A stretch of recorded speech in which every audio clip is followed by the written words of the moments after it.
Hola, estimados alumnos, público en general. Mi nombre es Guillermo Maya García, soy docente del Colegio de Bachilleres del Estado de México, número 18. Les voy a presentar un tema correspondiente a Física 2, un tema que está dentro del bloque número 3 de nuestro plan de estudios llamado electromagnetismo. En él encontramos estos temas: máquinas eléctricas. ¿Sí? ¿Qué es una máquina eléctrica? Bueno, puede ser un generador, un motor o un transformador. Un generador, vamos a definirlo rápidamente, así brevemente. Un generador es una máquina eléctrica que convierte el movimiento a energía eléctrica. Es decir, se va a ocupar la fuerza del viento, del vapor, de la caída del agua, por ejemplo, para que con ese movimiento tengamos energía eléctrica. ¿A través de qué? A través de la aplicación de un fenómeno electromagnético, ¿sí? ¿Cómo vamos? Les explico aquí en este pequeño esquema. Vamos a suponer que si yo aquí tengo un imán, aquí, con polaridad norte, con polaridad sur, aquí tengo otro imán, polaridad norte y polaridad sur, adentro de esta circunferencia o de este espacio que me conforman los imanes, así en esta forma circular, adentro de esta circunferencia, de este espacio, se me va a formar un campo magnético. Ese campo magnético, al sufrir una ruptura por el movimiento de un conductor, pues me va a generar un desplazamiento de electrones a lo largo de un conductor. ¿Qué es un conductor? Pues es un cable, puede ser un cable, un material metálico. ¿Qué pasa si nosotros hacemos mover, entonces, adentro de este campo magnético un material? Bueno, entonces adentro de este campo magnético va a estar esto girando, y va a haber esa ruptura de campo magnético, pues, y va a haber una circulación de electrones a lo largo de ese conductor. Ese flujo de electrones en un conductor, pues en otras palabras, eso es energía eléctrica. Para poder encender un foco, para poder suministrar energía eléctrica a un hogar y pues mucho más, ¿no? Entonces, en otras palabras, esto es una máquina, esto es un generador que consta pues de un campo magnético que puedo generar a través de imanes que puedan ser imanes naturales o pueden ser imanes artificiales, ¿sí? Podríamos hacer el experimento con imanes naturales, pero la intensidad de campo magnético pues va a ser menor. Bien, entonces aquí en el dibujo les hago la simulación de que estas son unas aspas y esto es algo que está rompiendo ese campo magnético. Entonces estas aspas, repito, ¿cómo se van a mover? Con la caída de agua, por ejemplo, en una cascada aquí de agua, H2O, que van a golpear estas aspas y van a estar en constante movimiento.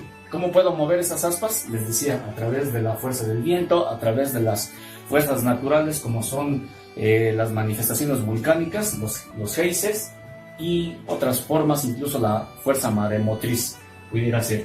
Bien, esto es un generador, entonces obtengo movimiento a través de una fuerza natural para tener electricidad. Esto es un generador, ¿sí?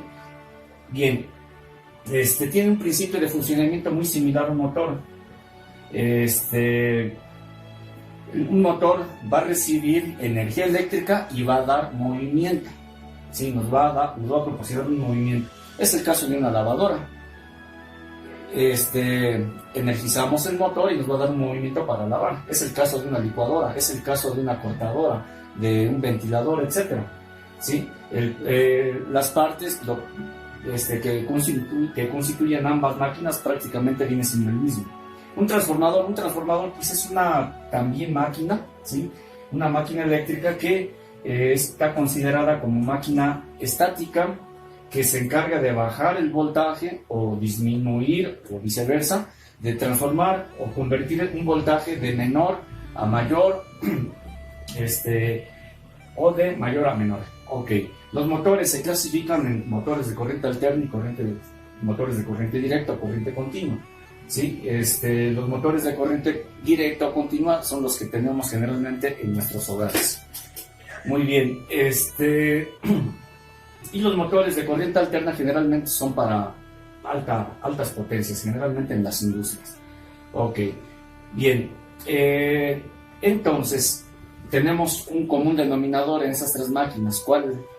Pues que todos se constituyen de bobinas. Todos tienen bobinas. ¿Qué es una bobina? Pues una bobina es, pues es una madeja, un enrollamiento de alambre magneto.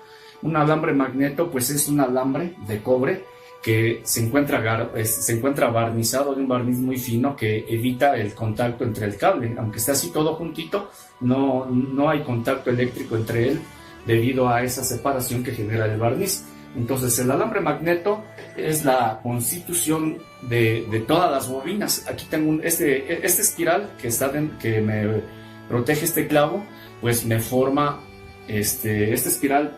Le voy a llamar bobina. Le voy a llamar bobina a este enrollamiento. Le voy a llamar bobina a esta madeja de alambre, ¿sí? Así en este arreglo, ¿sí? Entonces, esto es una bobina. Le voy a llamar bobina a pues hay una gran variedad, como aquí en este pequeño motor que tengo aquí. Ok. ¿Para qué me sirve una bobina? Bueno, una bobina, si la energizo y si adentro de esa bobina le pongo un núcleo, como en este caso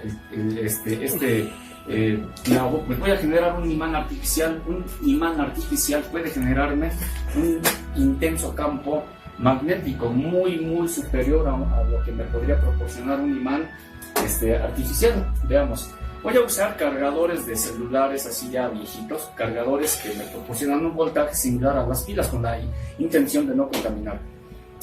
Cargadores que me proporcionan el voltaje que yo quiero y que pues no hay ningún peligro.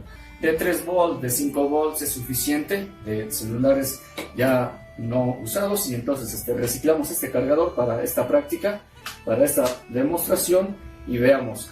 Energizo mi cargador, tengo aquí mi cargador, y entonces bien, ya que tenemos conectado el cargador, bien, energizamos nuestro electroimán y vamos a ver que podemos, si se fijan, podemos pues aquí mover esta aguja que tengo aquí, podemos atraer pequeños trozos metálicos, y aquí entonces demuestro una propiedad de electromagnetismo, ¿sí? A través de este electroimán. Y esa es la finalidad, esa es la aplicación que tenemos en estas máquinas. El uso de bobinas, ¿sí? Que podemos tener en combinación, como aquí en este pequeño motor didáctico, el cual tenemos un imán natural con una bobina que sería un imán artificial, una bobina que tiene una parte superior. Al interactuar ambos campos magnéticos, de acuerdo a la ley de Faraday, vamos a tener aquí un movimiento. Entonces, a ver, tomo este mismo cargador y voy a energizar aquí, y entonces observen la bobina. Casi al terminar de conectar, puede ser que tenga un pequeño movimiento debido a ese campo magnético. Ok, entonces a ver, vemos que casi se sostiene, se rompe la inercia, y bien, está en ese equilibrio, y bueno, está ahí pues como que queriendo definir su sentido. Bueno, tenemos entonces aquí mostrado un campo magnético. ¿Qué hicimos? Energizar, o sea, ocupamos energía eléctrica. ¿Para qué? Para tener un movimiento. Ok, ahora en un motorcito un poquito más elaborado, ya tiene un mayor campo magnético, porque ahora consta de 2 bobinas, es decir, podríamos decirlo de 2 electroimanes, que al interactuar va a haber un campo magnético mayor que en ese motorcito, ¿no? Le llamamos motor porque pues nos genera el movimiento, de ahí también deriva la palabra. Entonces, si yo energizo, puedo tocar con las manos porque se trata de un voltaje muy pequeño, no hay ningún problema, no lo alcanza a percibir mi cuerpo, y bien, pues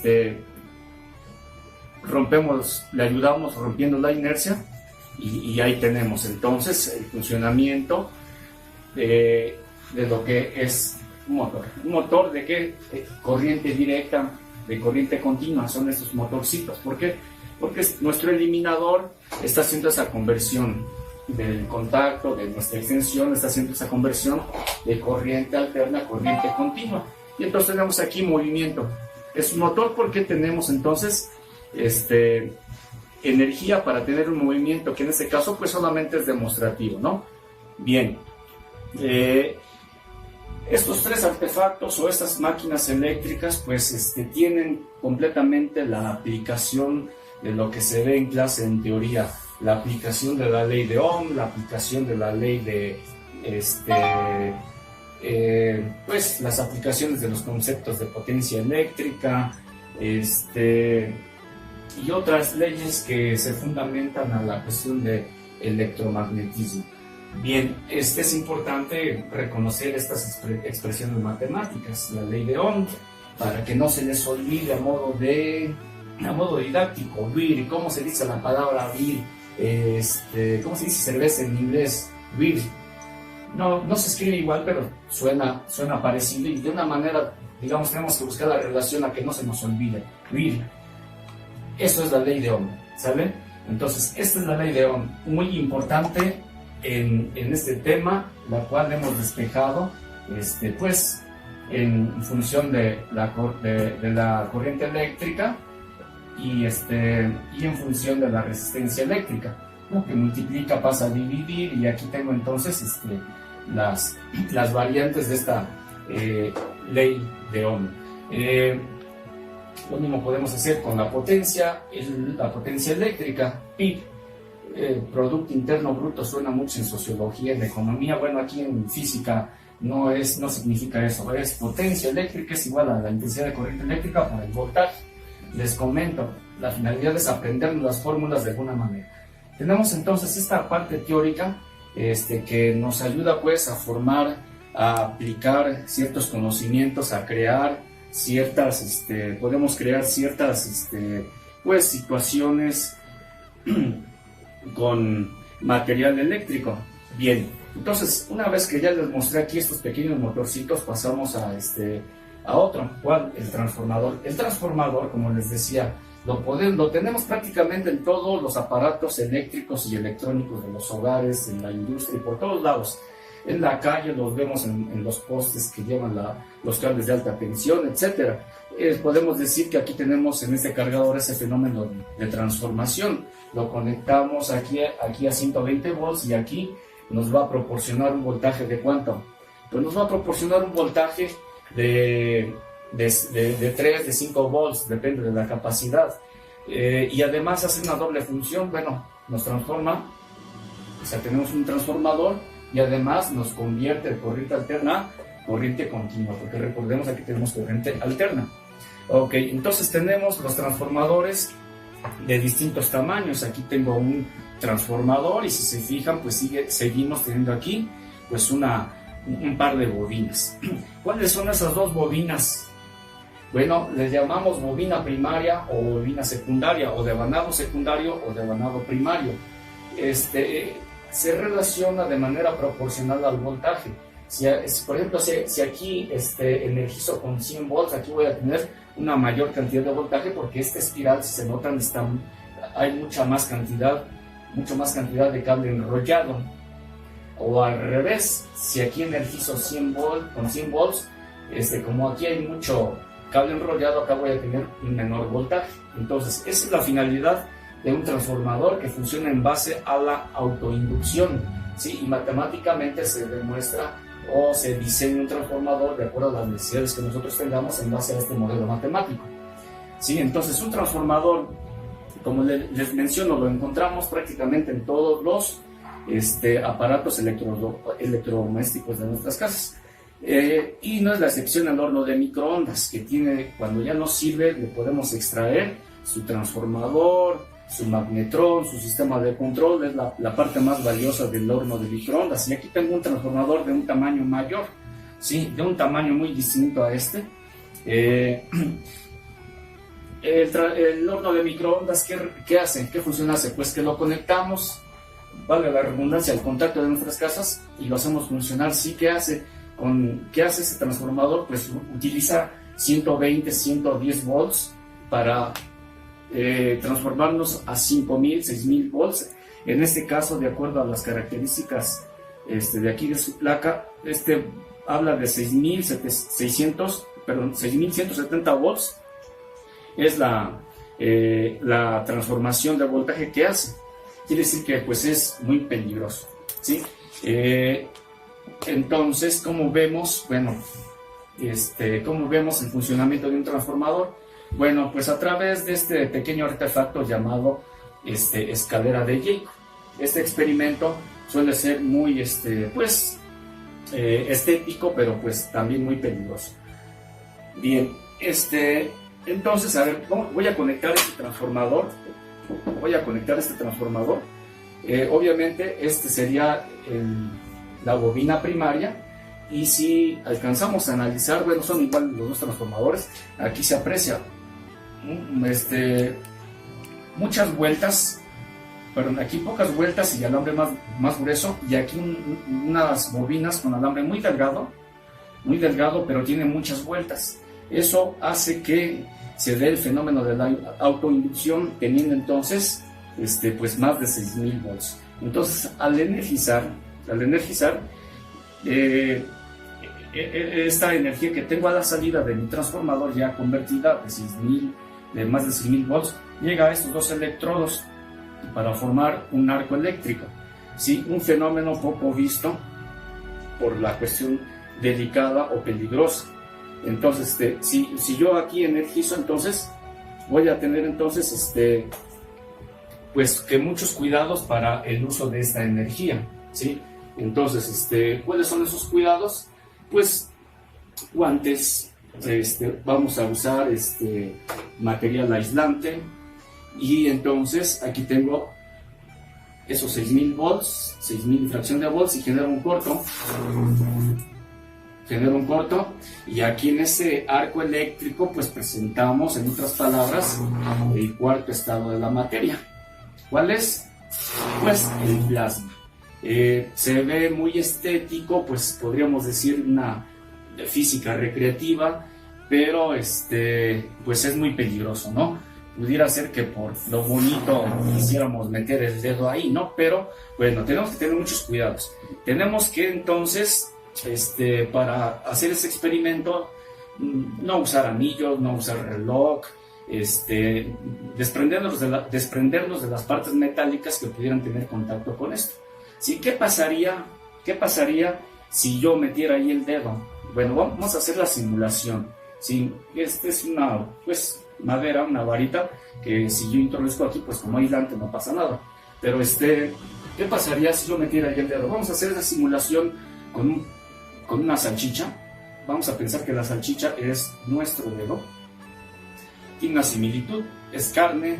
Nuestro cuerpo tiene grandes contenidos de agua, por lo tanto somos conductores, al igual que la salchicha, y vamos a generar aquí, una vez más, a ver, fíjense bien, a ver, nuevamente, si se fijan, el arco va siguiendo a la salchicha porque es conductor. Entonces, pues va a quedar completamente incinerado nuestro dedo. Pero lejos de incinerado, pues la gran cantidad de energía que va a absorber nuestro cuerpo puede ser completamente mortal. Entonces, esta parte estética, pues es de mucho cuidado. ¿Cuáles son las precauciones que les puedo compartir? Pues usar esto por periodos cortos, que se haga este experimento o esta práctica pues de manera demostrativa, utilizando los materiales de seguridad, no dejando esto, como les comento, por grandes periodos, y pues tener mucho cuidado con los niños, ¿sí? Entonces, pues es muy pues agradable, es muy bonito manejar las energías, pero es de mucho cuidado, ¿sí? Manejar las conversiones de la corriente alterna a la continua y viceversa, pues es muy bonito porque pues le podemos encontrar muchas aplicaciones, ¿sí? Cómo poder pues evadir cada vez más el uso de las pilas es un reto, ¿no? podríamos, pues ahorita que tenemos celulares por donde quiera, pues podríamos conectar nuestro celular, lo podemos cargar fácilmente, podríamos conectar aquí y tener aquí entonces una energía para mover algún motorcito, un ventilador. Podríamos conectarlo a nuestra computadora, por ejemplo, y hacer la misma función. ¿Sí? Aquí tengo un motor más. ¿De qué tipo de energía es? Continua, porque proviene de una pila que tiene mi computadora. ¿Sí? Entonces, si energizo, pues mi computadora igual no tiene mucho voltaje y tenemos aquí entonces una energía que me proporciona la computadora con una finalidad. Y pues, en fin, no es algo demostrativo, es algo que podemos hacer en los laboratorios, pero sin embargo, pues por cuestiones ahorita de necesidad, por la cuestión de la contingencia, se tiene que hacer esta actividad, una práctica demostrativa. Sé que hay muchas dudas y bueno, puede haber muchas preguntas, pero con toda confianza, pues si ustedes me comentan, opinan, incluso alguna retroalimentación, lo pueden hacer en la parte inferior del video. Y pues cualquier duda que tengan, entonces con toda confianza les puedo decir cómo elaborar un motorcito, les puedo decir cómo elaborar un motor menor, les puedo mencionar cómo conseguir cómo extraer el transformador y qué ciencia tiene pues esto. No tiene ninguna ciencia, simplemente son dos varillas que pueden ser de cualquier metal. Estas dos varillitas son de una silla reciclada y pues no hay ningún material de gran complejidad por conseguirse. Entonces pues eso sería todo. Muchas gracias por su atención.